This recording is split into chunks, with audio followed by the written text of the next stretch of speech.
Seriously? No Eiffel Towers, no Times Squares. Just pure, unadulterated, crowd-free magic you can actually brag about discovering first. This isn't about ticking off a list. It's about experiencing something truly unique. So go ahead. Bookmark this for 2025. These spots are about to absolutely blow up. And trust me, you'll want to have snagged that pre-hype price tag before everyone else catches on. First stop on our off-grid adventure, we're heading to the heart of Africa, Cameroon.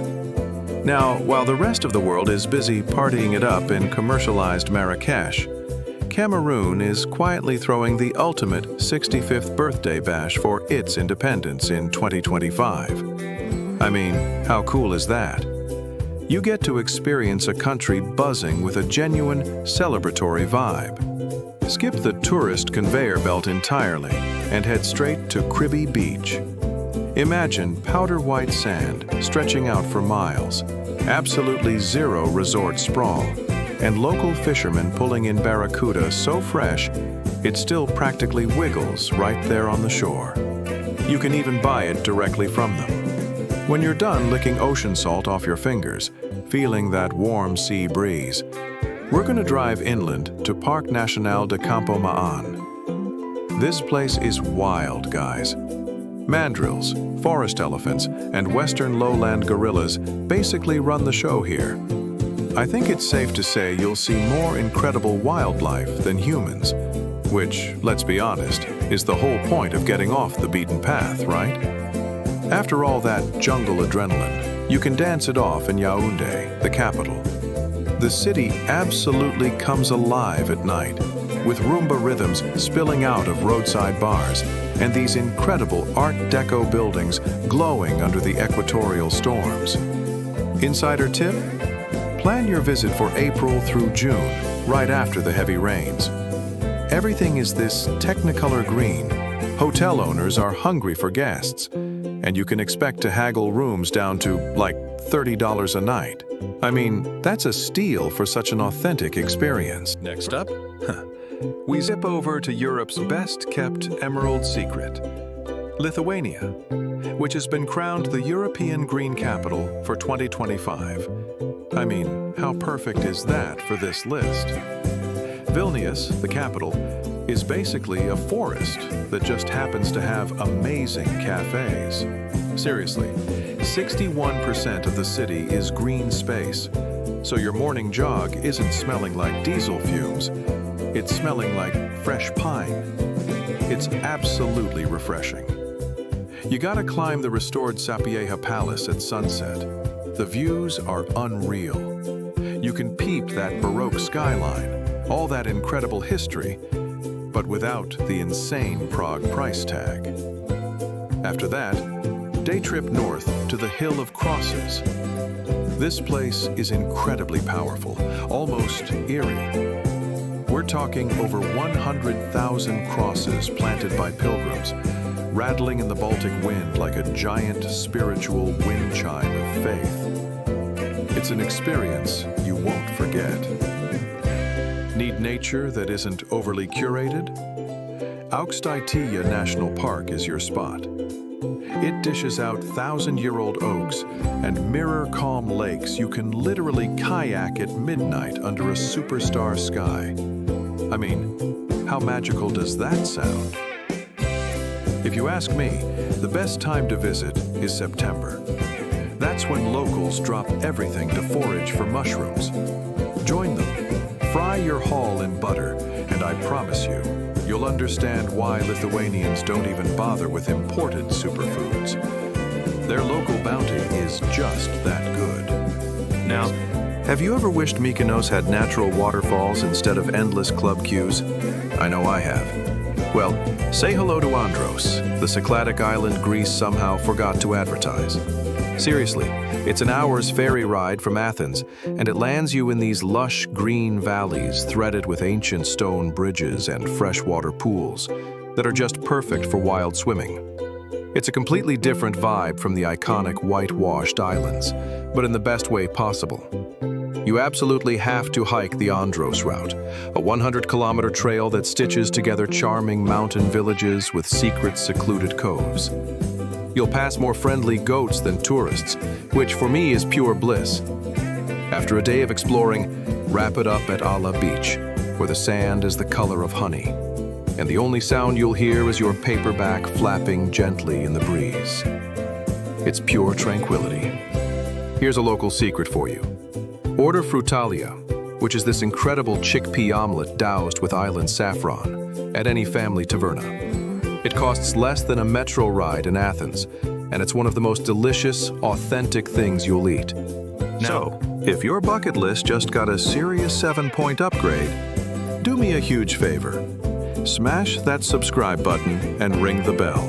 That way, you won't miss next week's hidden gem drop. Trust me, your future uncrowded self will absolutely high-five you for it. Chocolate for breakfast?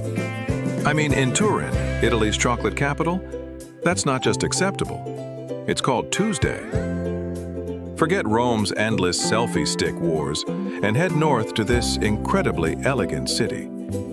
You'll find wide arcaded boulevards where historic cafes serve liquid gianduja, that's hazelnut chocolate by the way, thicker than your morning espresso. It's an experience in itself. And if you're there in October, you've hit the jackpot. That's when the Cioccolato Festival takes over the city. Imagine Willy Wonka, but without the child labor. And instead, you get Italian nonnas cheering you on as you sample everything. It's amazing.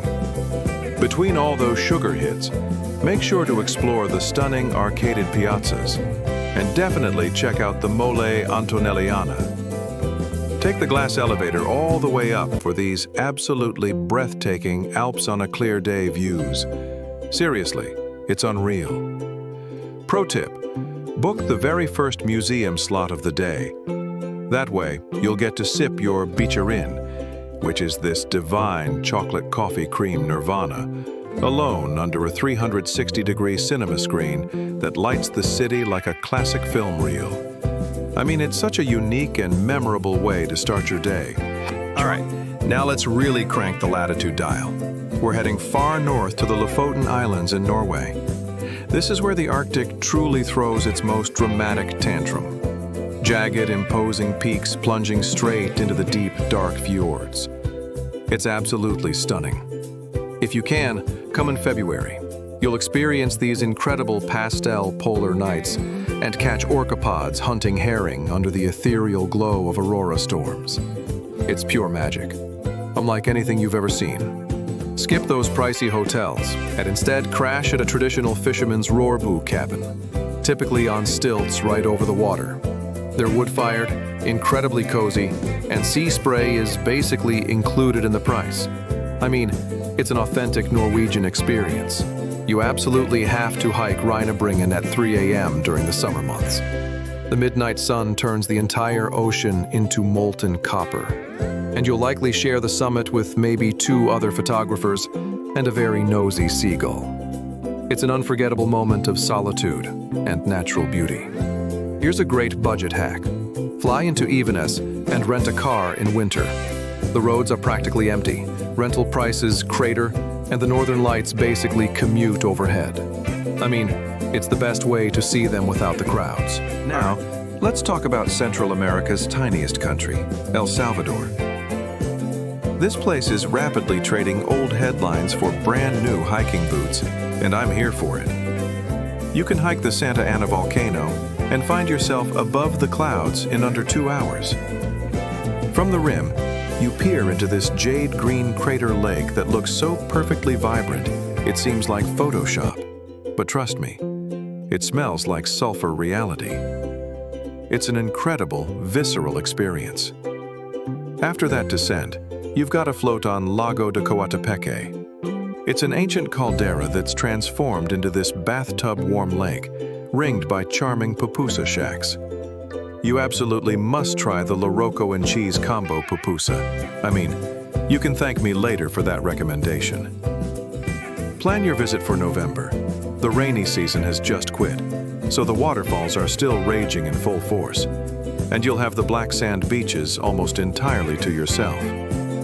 Bonus, the locals here are so genuinely stoked that you came, they'll offer you surf tips and fresh papaya in the same breath. It's a truly welcoming and adventurous destination. Finally, we're going to splatter across the South Pacific to Vanuatu, Lonely Planet's 2025 darling. But despite the hype, it's still empty enough for you to literally rename an entire beach if you wanted to. Think Tanna Island's Mount Yasur, an active volcano you can summit at dusk and watch firework magma like nature's own private show. I mean, how cool is that? It's an incredible spectacle. Over on Espiritu Santo, you can dive the SS President Coolidge, a luxury liner from the 1930s that was turned into a World War II troop ship and then sank. It's this colossal wreck, so huge you'll need at least 5 dives just to see all the bathrooms. It's a diver's paradise. And for a taste of local culture, you have to try kava in a nakamal. It's earthy, it's numbing, and it's pretty much the reason nobody's in a hurry around here. I mean, talk about relaxing into island time. Here's a flight hack for you. Look into air pass deals out of Auckland. You'll be paying with Kiwi dollars and hearing Kiwi accents, but you'll end up with paradise stamped right into your passport.